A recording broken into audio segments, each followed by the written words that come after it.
makáš, chlastáš, začínáš být ožralý, protože si místo psaní šel zase do hospody. A mrzelo ti to a chtělo by se ti brečet, protože všechno je strašně smutný a ty nejvíc. Ale nejde to, protože si všechny slzy vyplýtval od britského filmu, plnýho rádové emocí vedle holky, co jich nemáš rád. Naopak tě někdy celkem sere, ale věděl, že je to jediná štěrbina, kterou když spoluprázdnkyně vezmeš za zátělek a strčíš to do vína, jak ti to udělá, ale nebude se ti potom snažit dát pusu. A ještě panáčka, prosím.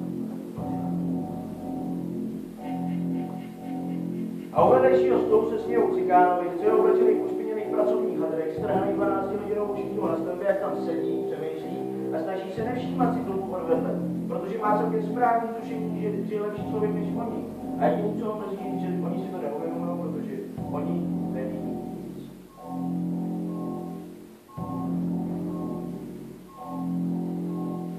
A není všechno zlato, co se cpětí a silnější bez smrdá a všechno je to o bundě a všechny tyhle levný pravdy ve míru.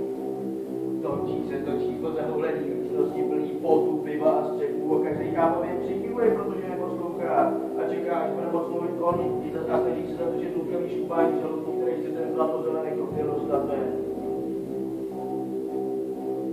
A ještě jedno, a tu bych mrdal a tam tu už se popták a ta tvoje taky pěkná špitíra a co a poliká a 4krát zelenou. A zkusil z prdel a ty taky a já taky, skoro to nedělám jinam. A jel? A ošklivý kozy a měla jí malou a neuměla kouřit a byla málo ohebná a nemá to ráda se zedu a chtěla zůstat přes noc a pořád mluvila a já nemohu koukat na Spartu a vysnal jsem velký okno a já nevolím. A vystřílet pravici a vystřílet levici a ty bys tam taky krabila za komunistů a komu smrdí rum, tomu smrdí práce a ještě jednou na mě.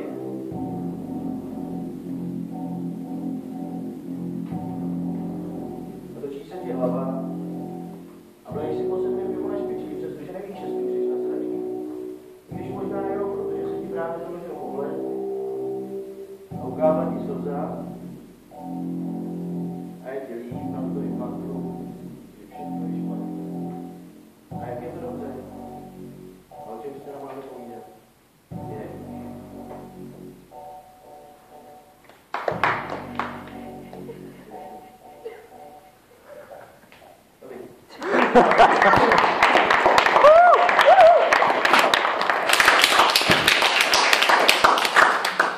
Až potom?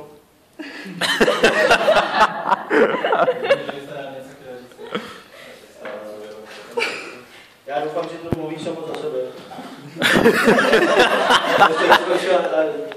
Ale je to prostě výpověď z hospody.